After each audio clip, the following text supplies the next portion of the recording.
Some people say dreams aren't worth fighting for, that if the banks say no, you should give up and move on. But they never met Tanya Wilson, a hard-working single mom who wouldn't take no for an answer. And they definitely didn't count on her. Teenage son, DeAndre, whose letter to Michael Jordan was about to change everything. When First Capital Bank slammed their doors in Tanya's face, they thought that was the end of her restaurant dream. They didn't know they were about to face off against one of the most powerful athletes in history. Because when Michael Jordan found out how they treated this determined mother, he didn't just get mad, he decided to change the game forever. This is a story about fighting for your dreams, standing up against injustice, and how the love between a mother and son can move mountains. Sometimes, all it takes is one letter, one moment, one chance to make things right. And it all started in a tiny Chicago apartment, where the smell of fried chicken and sweet potato pie filled the tiny kitchen of apartment 4B. Tanya Wilson wiped sweat from her forehead with the back of her hand, careful not to let any drip into the food she was preparing. The late afternoon sun streamed through the small window above the sink, making the cramped space even warmer than usual. DeAndre, can you watch the chicken for a minute? I need to change for my second shift, Tanya called out, already untying her apron. Her 14-year-old son appeared in the doorway, still in his basketball practice clothes. At 5'11", he had to duck slightly to enter the kitchen. "Got it, Mom," he said, taking the wooden spoon from her hand. "But you know I could help more if you'd let me get a part-time job too." Tanya shook her head firmly as she walked to her bedroom. "We've talked about this. Your job is to keep those grades up and work on your game. That basketball scholarship is our ticket, remember?" She heard DeAndre sigh, but he didn't argue. He was a good boy. All three of her children were good kids, really. She thanked God for that every day. In her tiny bedroom, Tanya quickly changed into her waitress uniform for the diner where she worked evenings. The morning shift at the grocery store, then cooking for her kids, and now 8 hours of serving others. It was exhausting, but she'd learned to push through the fatigue years ago. As she buttoned her uniform, her eyes fell on the small wooden box on her dresser. Inside was her grandmother's recipe book, filled with dishes that had been passed down through generations. Next to it sat a stack of papers, bank statements, tax returns, and a carefully crafted business plan. Her dream, all laid out in neat columns and professional language. Tanya picked up the business plan, running her fingers over the cover page. "Wilson's Soul Kitchen," she whispered to herself. The name still gave her goosebumps. 3 years of night classes in business management, countless hours of research, and every spare dollar saved. All for this dream. Back in the kitchen, she found DeAndre expertly turning the chicken pieces, while her younger children, Jasmine and Keith, set the table. At 11 and 9, they were old enough to help with chores, but young enough to still need their big brother's watchful eye when she worked late. "Homework done?" she asked, checking the chicken's color. "Yes, Mom," came the chorus of replies. "DeAndre helped me with my math," Jasmine added proudly. Tanya smiled, serving up plates for her children. "That's what I like to hear. Now eat up before it gets cold. Mrs. Thompson from next door will check on you at 8, and I want all 3 of you in bed by 9:30. No exceptions." As her children ate, Tanya gathered her things for work. Her purse held another copy of her business plan. She had a meeting with First Capital Bank tomorrow morning between her grocery store shift and picking up extra hours at the diner. It would be her 3rd bank meeting this month. "Mom," DeAndre called just as she reached the door. "Coach says there's going to be scouts at Friday's game. Big ones, from the city championships." Tanya's heart swelled with pride. "Baby, I wouldn't miss it for anything. I already switched shifts at both jobs." The smile that lit up DeAndre's face made all her exhaustion fade away. He was so talented, her boy. She'd seen him practicing in the neighborhood court at dawn before school, shooting hoops until his hands were sore, just like his father used to do. The thought of James brought a familiar ache to her chest. 5 years gone now, taken by a drunk driver, leaving her to raise 3 children alone. But she refused to let grief or hardship break her. Her children deserved better, and she was determined to give it to them. On the bus to work, Tanya reviewed her loan application one more time. The numbers were solid. She'd made sure of that. Her credit score was excellent, built carefully over years of never missing a payment, no matter how tight things got. The location she'd found was perfect. A small restaurant space in their neighborhood, affordable but with good foot traffic. The business plan projected modest but steady growth. She'd even included letters of recommendation from her business, professors and several regular customers from the diner who owned their own businesses. Everything was in order.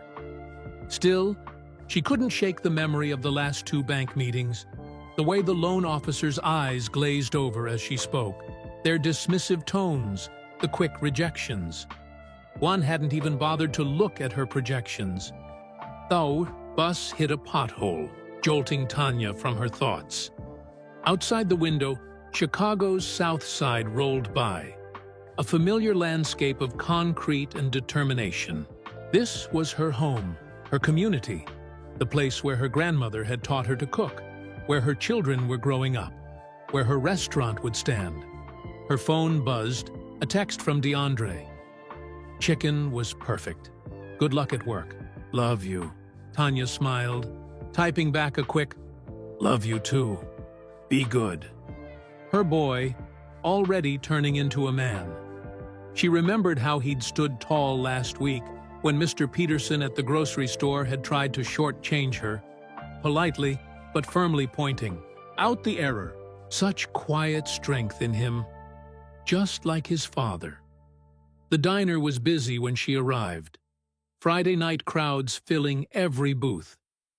Tanya tied on her apron, grabbed her order pad, and stepped into the familiar rhythm of serving, smiling, making sure every customer felt welcomed.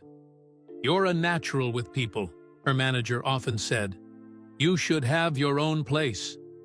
If only he knew how hard she was trying to make that happen. Between orders, Tanya's mind wandered to tomorrow's bank meeting. She'd pressed her best suit, practiced her presentation in front of the mirror until she could recite it in her sleep. This time would be different. It had to be. The night rushed by in a blur of coffee refills and dinner specials. By closing time, her feet ached and her back screamed, but her tip jar was pleasantly full, another small deposit for her dream. The bus ride home was quiet, most passengers dozing or staring at their phones. Tanya pulled out her grandmother's recipe book, its pages worn soft with use. She could almost hear the old woman's voice. "Cooking ain't just about feeding bodies, child. It's about feeding souls." That's what she wanted her restaurant to be. Not just a business, but a place where food could bring people together, where every meal came with a side of love and tradition, a place her children could be proud of. The apartment was dark when she finally got home, well past midnight. She checked on each child. Keith sprawled across his bed, Jasmine curled up with her favorite stuffed rabbit, DeAndre's long frame barely fitting his twin bed anymore. In the kitchen, she found a note in DeAndre's careful handwriting. "Maid, sure everyone did their homework and brushed their teeth. There's a plate for you in the microwave. Get some rest, Mom. Tomorrow's your day." Tanya felt tears prick her eyes as she warmed up the plate her son had saved for her. Such good kids. despite everything. They deserved so much more than this cramped apartment, these long hours without her. Tomorrow, yes, tomorrow would be different. She had to believe that, because her dreams weren't just for herself. They were for the 3 sleeping children down the hall, for her grandmother's legacy, for every person who'd ever been told their dreams were too big. As she finally lay down to sleep, Tanya whispered a prayer. Lord, give me strength, not just for myself, but for them. Help me show my children that with enough faith and hard work, anything is possible. The alarm would ring in 4 hours, calling her to another day of pushing toward her dream. But for now, she allowed herself to imagine the warmth of her own kitchen, the smell of her grandmother's recipes filling the air, her children proud and secure, their futures bright with possibility. Tomorrow could change everything. The morning sun hadn't yet risen when Tanya's alarm buzzed. Her hand found the phone in the dark, silencing it before it could wake the kids. 4 hours of sleep would have to be enough. She'd learned to function on less. The bathroom mirror showed dark circles under her eyes, but Tanya didn't let that bother her. She carefully applied her makeup, making sure every detail was perfect.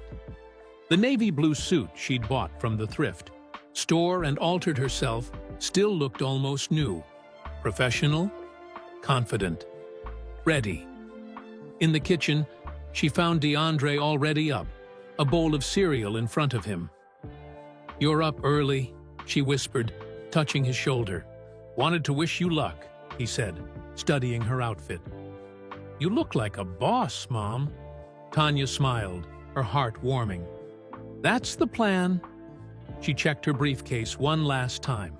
Business plan, financial projections, letters of recommendation, everything in perfect order. "I made coffee," DeAndre added, pushing a travel mug toward her. "And don't worry about getting us to school. I've got it covered." She hugged him tight, breathing in the familiar scent of her firstborn. "What did I do to deserve you?" "Just being you, Mom. Just being you." The bus was nearly empty this early. Tanya used the quiet time to review her presentation again. She'd scheduled the meeting with First Capital Bank early, before her grocery store shift. The loan officer, Mr. Richardson, had sounded encouraging on the phone. Downtown Chicago loomed ahead, glass towers catching the first rays of sunlight. First Capital Bank occupied the ground floor of one of these buildings, its marble entrance gleaming. Tanya checked her reflection in the glass doors, straightened her shoulders, and walked in. The security guard gave her a long look before pointing her toward the loan department. She'd learned to ignore such looks, keeping her head high as her heels clicked across the polished floor. "Mrs. Wilson," a young receptionist looked up from her computer. "Mr. Richardson is running a bit late. Please have a seat." 45 minutes later, Tanya was still waiting. Her carefully planned schedule was slipping away. She'd have to call the grocery store soon, tell them she'd be late. Another strike against her with her morning manager. Finally, a different man approached. "Mrs. Wilson, I'm Mr. Peterson. I'll be handling your application today." Mr. Richardson had an emergency. Tanya followed him to a small office, nothing like the spacious one she'd glimpsed through Mr. Richardson's open door. Mr. Peterson didn't offer her coffee or even meet her eyes as he opened her file. "So," he said, scanning the papers, "you want to open a restaurant?" "Yes, sir. Wilson's Soul Kitchen. I've prepared a complete business plan. Do you have any experience running a restaurant?" "I've worked in food service for 15 years, including management experience. I also completed a business management certificate program." "And how much are you looking to borrow?" $200,000. As you'll see in my projections, that's quite a sum.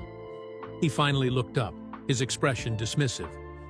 For a soul food restaurant in that neighborhood? Tanya felt her chest tighten, but kept her voice steady. The location has strong foot traffic, and there's no similar establishment within 10 blocks. My market research shows yes. He shuffled her papers without reading them. Unfortunately, the risk factors for new restaurants, especially in that area. She recognized the tone. It was the same one she'd heard at the other banks, but she wasn't giving up.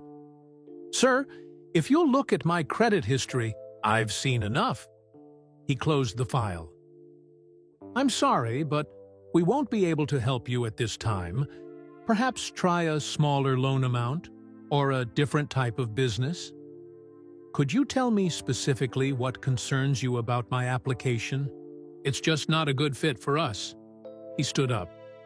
Thank you for coming in. The meeting had lasted less than 10 minutes. All those hours of preparation, the carefully pressed suit, the perfect makeup, none of it had mattered. He hadn't even looked at her business plan. Tanya gathered her papers with shaking hands. As she walked toward the door, she heard Mr. Peterson speaking to someone in the hallway. Can you believe these people? Think they can just walk in here and get handed money for their little soul food dreams? Like we're running a charity. The words hit her like physical blows. She stopped, her hand on the door handle. Part of her wanted to turn around, to confront him, to demand the respect she deserved. But she thought of her children, of DeAndre's game on Friday, of bills that needed paying. She pushed through the door, head high, tears burning behind her, eyes but not falling. Not here, not where they could see. The marble lobby felt longer now, every step an effort. Outside, the morning sun was harsh, the streets filling with people heading to their offices. Regular people with regular jobs, not foolish dreams about owning restaurants. Tanya's phone buzzed. A text from DeAndre. How did it go?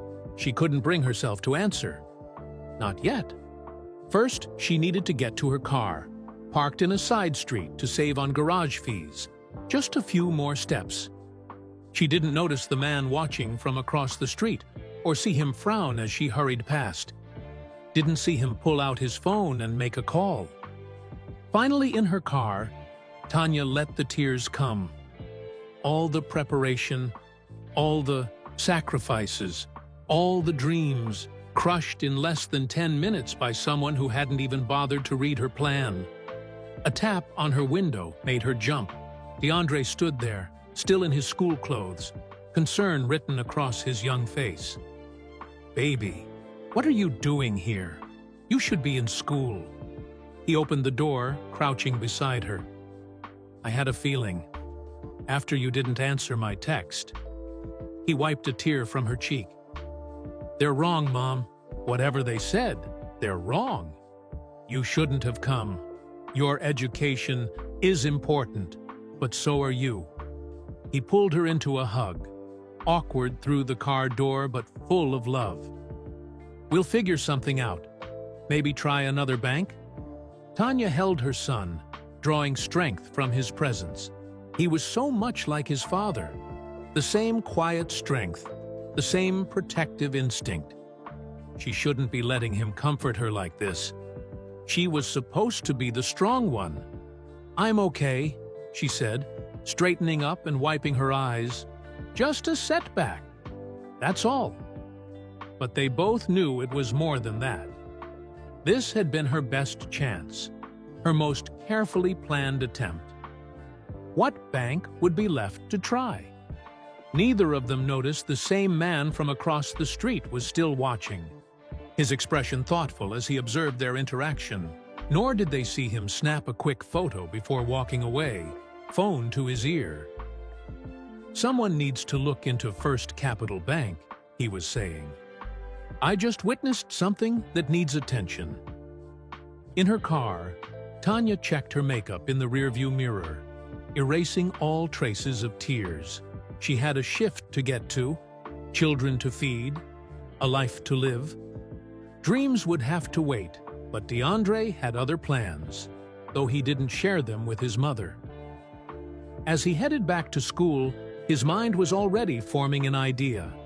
He had one card, left to play, a memory from a basketball camp last summer, and a promise made by someone who might actually be able to help. He just hoped his letter would reach the right person. DeAndre sat at his desk that night, a blank piece of paper in front of him. The house was quiet, Jasmine and Keith already asleep, his mom working her late shift at the diner.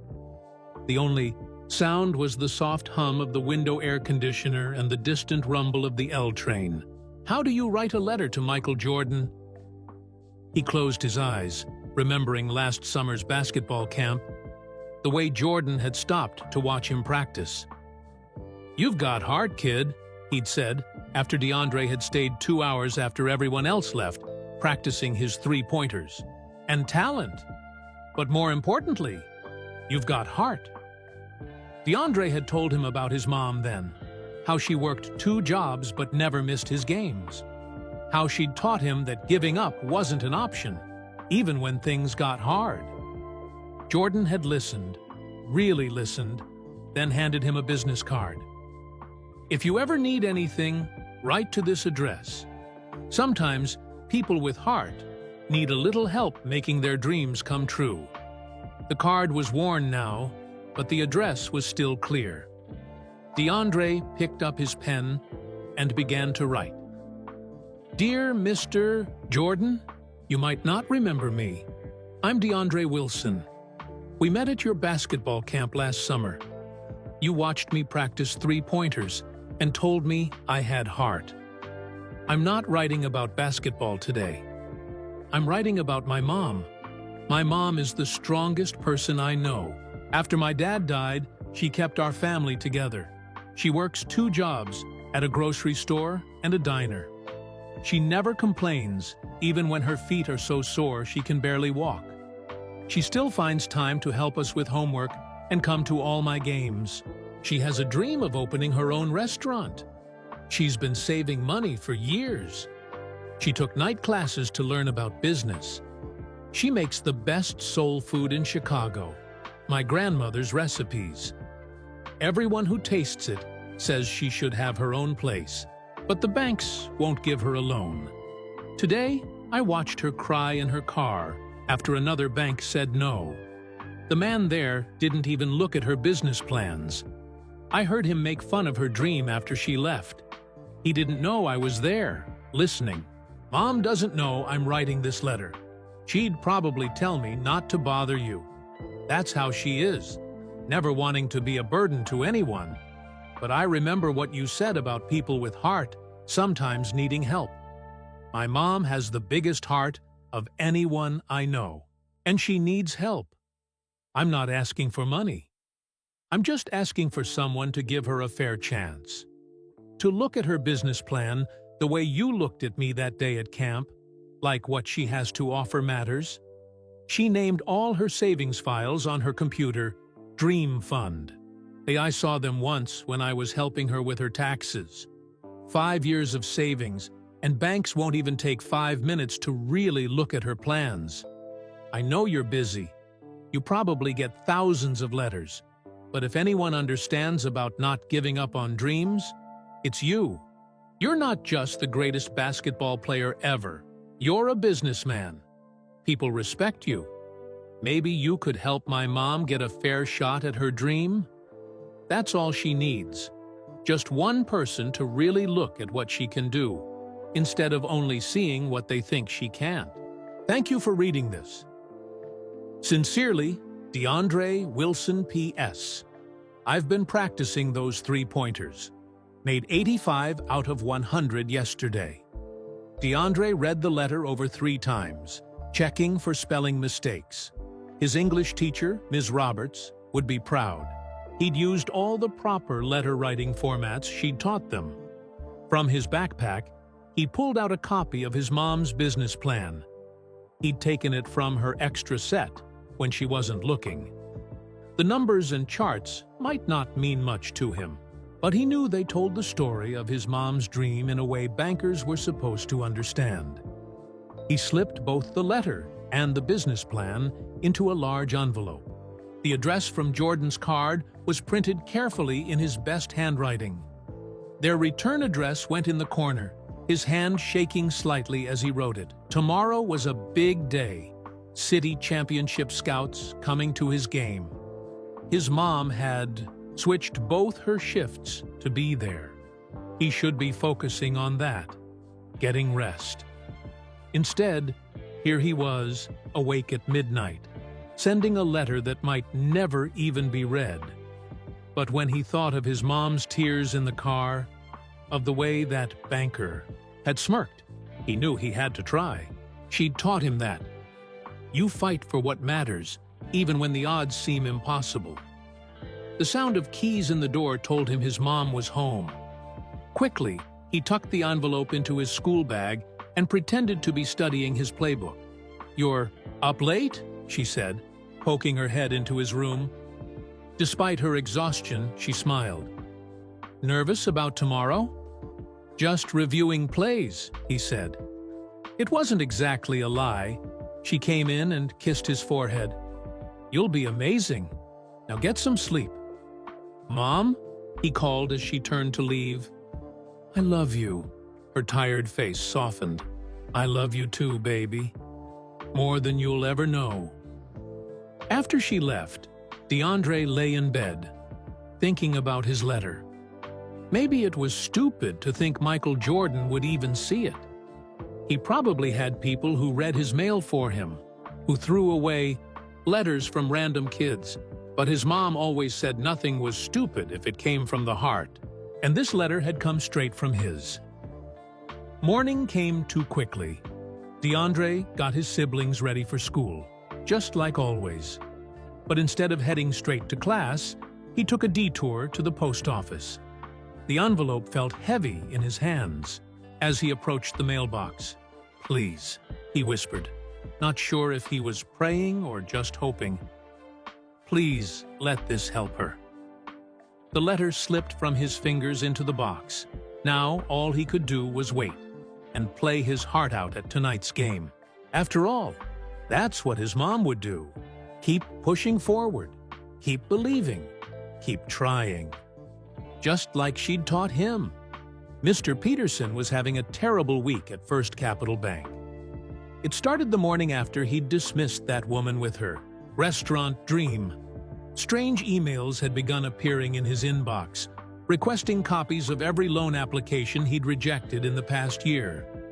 The requests came from the bank's own compliance department, but something felt different this time. More urgent, more focused. "They want what?" he snapped at his assistant, loosening his tie. The office felt unusually warm. "Every rejection from the past 12 months, sir. By tomorrow morning." His assistant shifted nervously. "And they, specifically, mentioned minority business loan applications." Down the hall, the bank president, Mr. Harrison, was having an equally unsettling morning. A man in an expensive suit sat across from his desk, asking uncomfortable questions. "So you're saying you have no pattern of discrimination in your lending practices?" The man's voice was calm, but his eyes were sharp. "Absolutely not," Mr. Harrison protested, though he couldn't help noticing how the stranger's tablet displayed graphs showing approval rates by neighborhood, by race, by gender. "We follow all banking regulations strictly." "Interesting." The man made a note. "We'll need access to your loan records, all of them." Meanwhile, DeAndre was sitting in history class, trying to focus on the Civil War lesson, while his mind kept drifting to the letter he'd mailed that morning. He didn't notice the black SUV parked across from the school, or the man inside taking notes as Tanya arrived to pick up Jasmine for a dentist appointment. But others were noticing things. At the grocery store where Tanya worked her morning shift, a well-dressed woman came through her checkout line. She bought nothing but a pack of gum. yet spent 10 minutes chatting with Tanya about the neighborhood, about local businesses, about dreams of entrepreneurship. "You seem to know a lot about the local business community," the woman said casually. "I try to stay informed," Tanya replied, not mentioning her own business plans. The pain of yesterday's rejection was still too fresh. The woman left her card. "If you ever want to discuss business opportunities, give me a call." Tanya tucked the card away with a polite smile, not noticing the official-looking seal in its corner. She had other things on her mind. DeAndre's big game tonight, her evening shift at the diner, bills to pay. Back at First Capital Bank, Mr. Peterson's day was getting worse. The compliance department wasn't just asking for files now. They had set up a temporary office in the conference room. 3 serious-looking people in suits were going through loan applications, making notes, having whispered conversations. "Did you even read this business plan?" one of them asked, holding up a familiar file. "Tanya's application. The financials are solid. The market research is exceptional." Mr. Peterson felt sweat on his forehead. It was a high-risk area. According to what metrics? Another suit looked up sharply. "Show us your risk assessment model." He couldn't. They all knew he couldn't.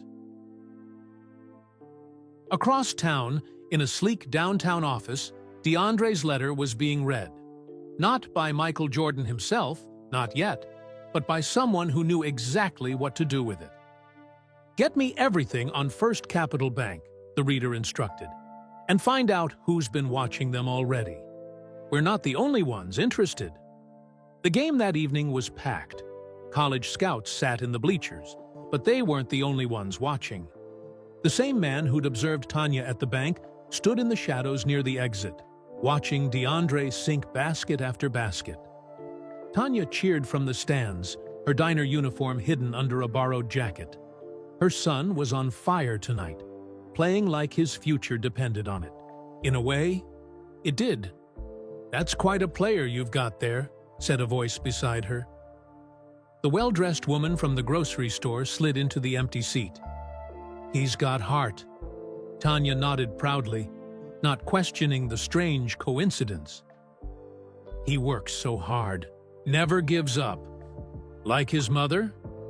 The woman smiled knowingly. Before Tanya could respond, her phone buzzed. An email from First Capital Bank. "Dear Mrs. Wilson, we would like to schedule a meeting to review your loan application again. Would tomorrow morning be convenient? Regards, Thomas Harrison, President, First Capital Bank." Tanya stared at her phone in confusion. The bank president wanted to meet with her? After yesterday's rejection, she didn't notice the well-dressed woman sending a quick text. She got the email, Phase 1 complete. In the bank's conference room, Mr. Peterson was having an anxiety attack. The compliance team had found patterns, ugly ones. His signature was on too many rejections that shouldn't have been rejections. "The president wants to see you first thing tomorrow," his assistant said quietly. The last person to leave the bank that night was Mr. Harrison himself. As he walked to his car, he called his wife. "Cancel our weekend plans," he said grimly. "Something's happening at the bank. Something big." He didn't know how big. Didn't know about the letter from a 14-year-old boy that had set wheels in motion. Didn't know about the photographs taken outside his bank, showing Tanya Wilson walking away in tears while her son watched. Didn't know about the powerful people who had decided that enough was enough. But he was starting to understand that change was coming to First Capital Bank. Change that couldn't be stopped. In their apartment that night, Tanya showed DeAndre the email. "What do you think it means?" DeAndre thought about the letter he'd mailed that morning, but kept his face neutral. "Maybe they realized they made a mistake? Banks don't usually work that way," Tanya said. But hope crept into her voice despite her efforts to suppress it. "Maybe this one's different," DeAndre suggested. "Maybe someone's making them work differently." Outside their building, a black SUV drove slowly past. Inside, a man spoke into his phone. Everything's in place for tomorrow. She has no idea what's coming. Neither did the bank. Michael Jordan sat in his office, reading DeAndre's letter for the third time. The boy's words brought back memories of that summer day at the basketball camp, the determined teenager who wouldn't quit, practicing shots long after everyone else had gone home. "Get me everything we have on First Capital Bank," he told his assistant, "and find out who's handling the discrimination investigation. I want to talk to them personally." The assistant placed a thick folder on his desk. "Already done, sir. And you'll want to see this." Inside were dozens of loan rejection letters. African-American business owners, Hispanic entrepreneurs, women with perfect credit scores, all denied by First Capital Bank over the past year, all with solid business plans that never got a fair review.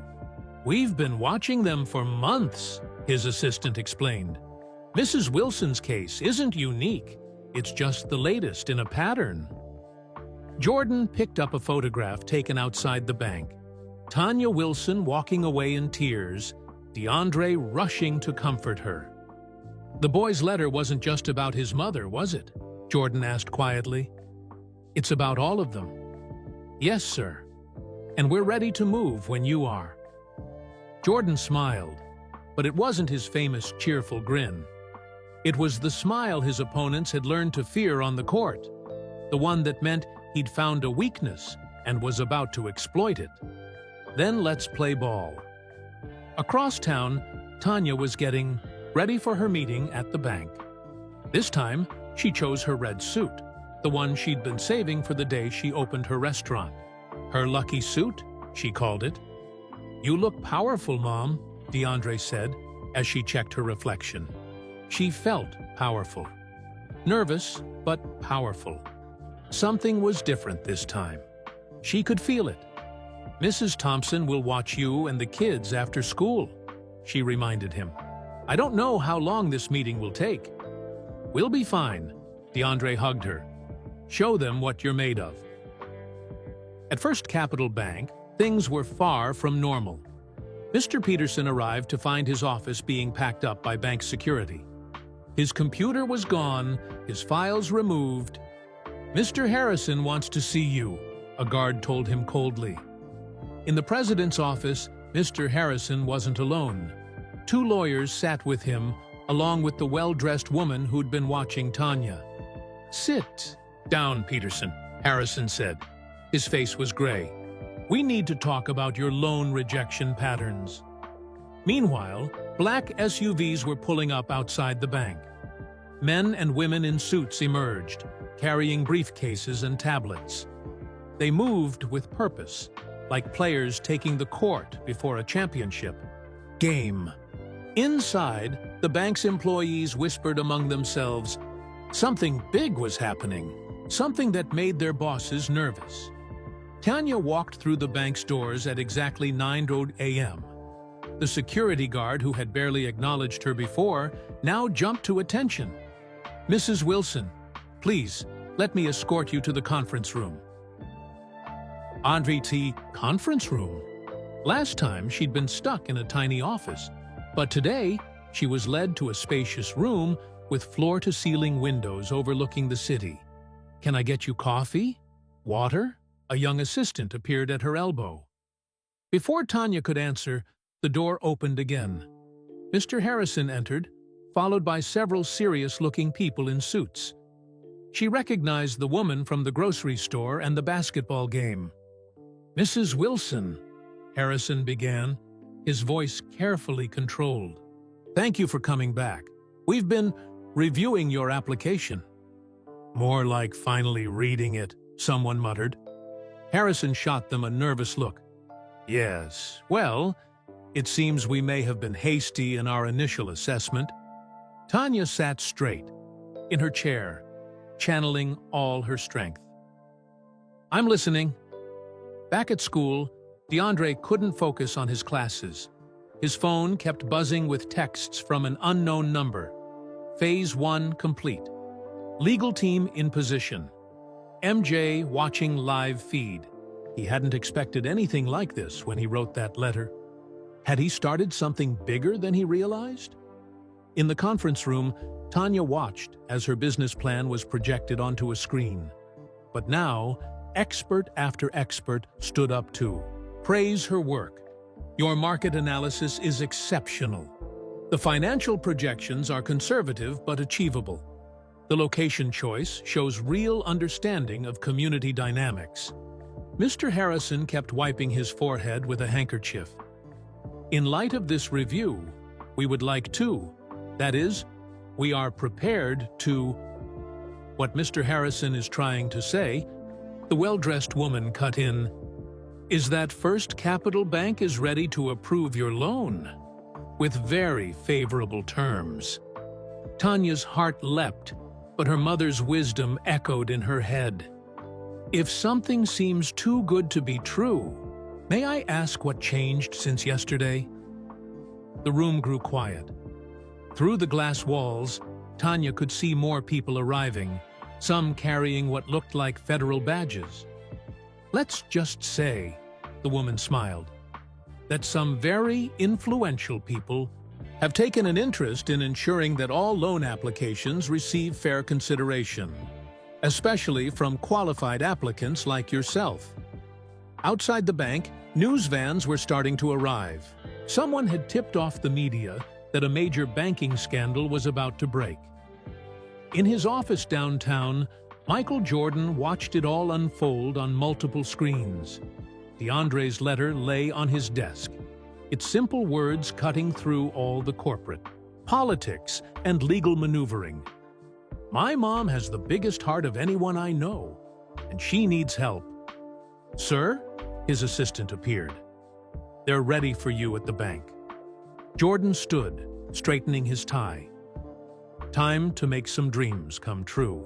Back in the conference room, Tanya was reviewing loan documents when a ripple of excitement passed through the bank. She heard whispers, gasps, footsteps hurrying past the door. Something big was coming, something that would change everything. Somewhere in a high school classroom, a 14-year-old boy smiled, knowing his letter had found exactly the right person. The elevator doors opened on the ground floor of First Capital Bank, and Michael Jordan stepped out. At 6'6", he towered over everyone in the lobby. Heads turned, phones came out, and whispers spread like wildfire. Is that really him? Michael. Jordan? Here? What's going on? But Jordan wasn't there to sign autographs. His game face was on, the same expression he'd worn before championship matches. He nodded to his team of lawyers and advisors as they fell into step behind him. In the conference room, Tanya was still reviewing loan documents when she heard the commotion outside. The well-dressed woman who'd been guiding her through the paperwork smiled knowingly. I believe your final meeting participant has arrived, Mrs. Wilson. The conference room door opened, and Tanya's heart stopped. She recognized him instantly. Everyone would. But why was Michael Jordan walking into her loan meeting? Mrs. Wilson, he said, extending his hand. I've heard a lot about you, especially about your cooking. Tanya stood on shaky legs, shaking his hand. Mr. Jordan, I don't understand. Please, call me Michael. He sat down across from her, his presence filling the room. I believe you have a son named DeAndre? At her son's name, Tanya's protective instincts kicked in. Is DeAndre okay? Jordan smiled warmly. He's more than okay, Mrs. Wilson. He's the reason we're all here today. You raised quite a remarkable young man. From his briefcase, Jordan pulled out a letter. Tanya recognized her son's careful handwriting immediately. Your son wrote to me about a month ago, Jordan explained. But we were already watching First Capital Bank. Your case just happened to be the one that proved everything we suspected. Mr. Harrison, the bank president, shifted uncomfortably in his chair. The well-dressed woman, who Tanya now knew was Sarah Chen, a federal banking investigator, opened a thick folder. First Capital Bank has shown a clear pattern of discrimination in their lending practices, Ms. Chen explained. We've documented hundreds of cases over the past 5 years. But today, Jordan added, that changes because your son refused to let his mother's dreams be crushed by prejudice. Tanya's eyes filled with tears as she read DeAndre's letter.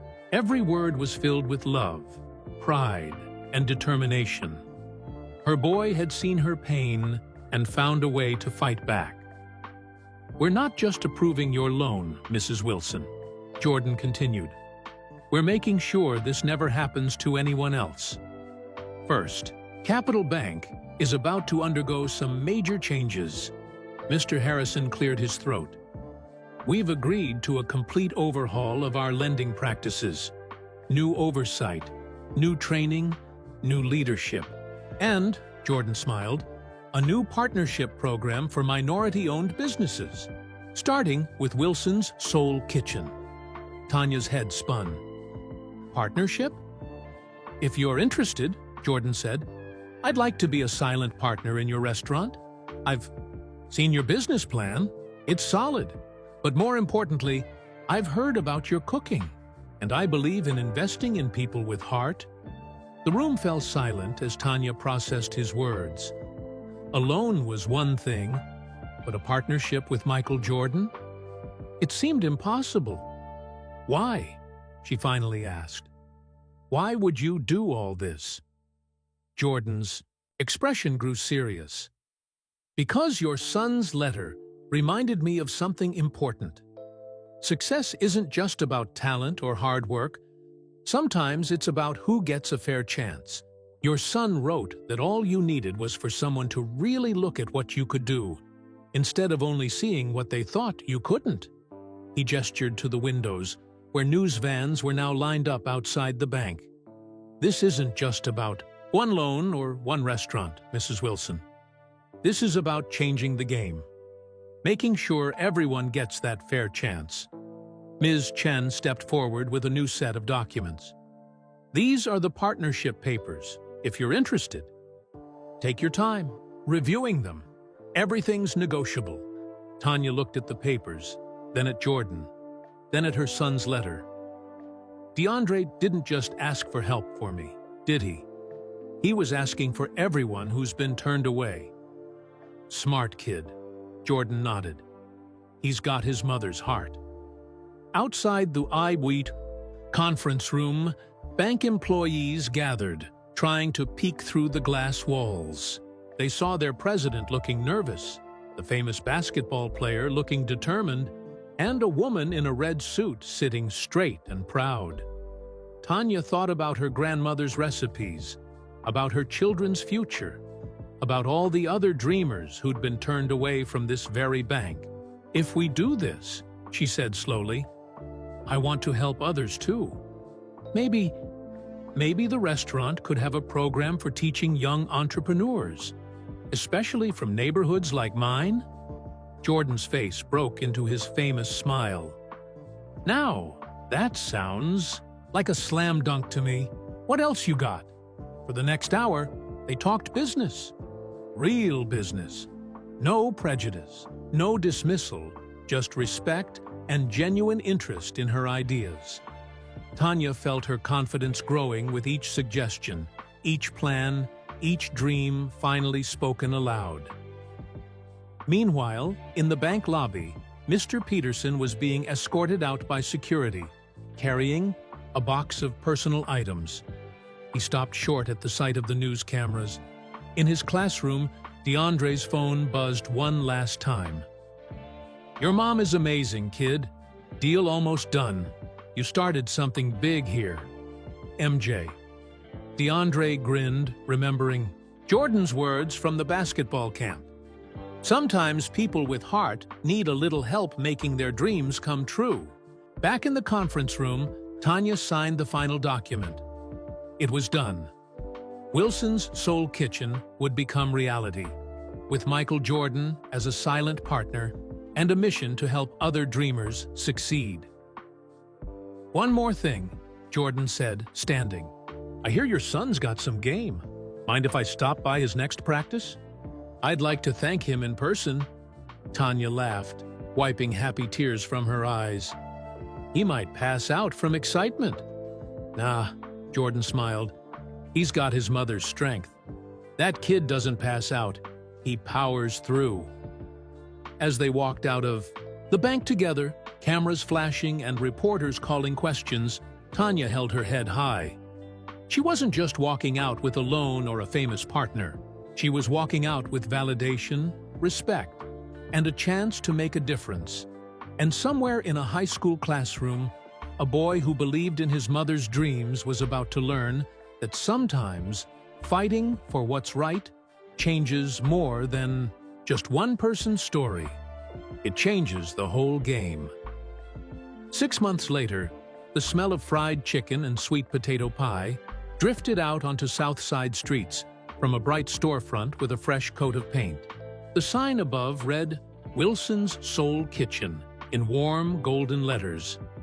Below it, smaller text announced, "Where dreams are served daily." Inside, Tanya Wilson moved through her kitchen like a conductor leading an orchestra. This wasn't the cramped apartment kitchen anymore. This was her dream come true, with gleaming stainless steel appliances, spacious prep areas, and enough room for her whole family to work together. "DeAndre, how's the cornbread looking?" she called out. Her son checked the industrial ovens, inhaling deeply. "Perfect, Mom. Just like Grandma's recipe."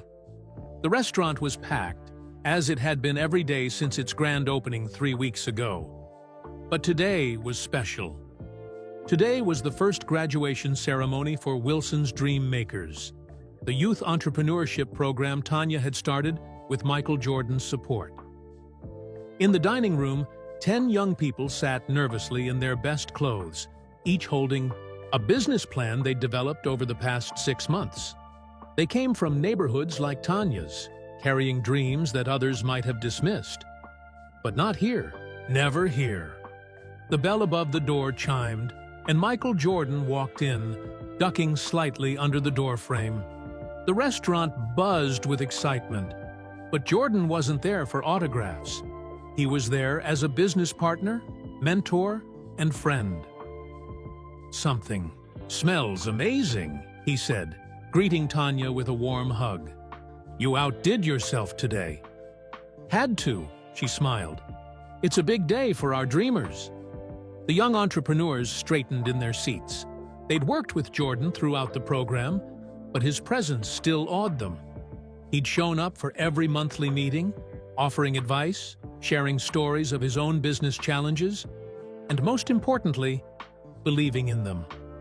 Jasmine and Keith, now official taste testers for the restaurant, proudly showed Jordan to his seat. At 12 and 10, they'd grown more confident over these months, watching their mother's transformation from dreamer to successful business owner. "Before we start," Jordan announced, standing to address the room, "I want to share a letter. The letter that changed everything."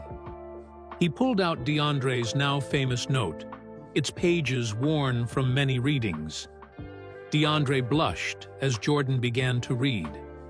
The letter had become something of a legend since the story broke about First Capital Bank's transformation. After the investigation revealed years of discrimination, the bank had been completely overhauled. Mr. Peterson and several others had been fired. New policies were put in place, and a special committee, which included Tanya, now reviewed loan applications to ensure fairness.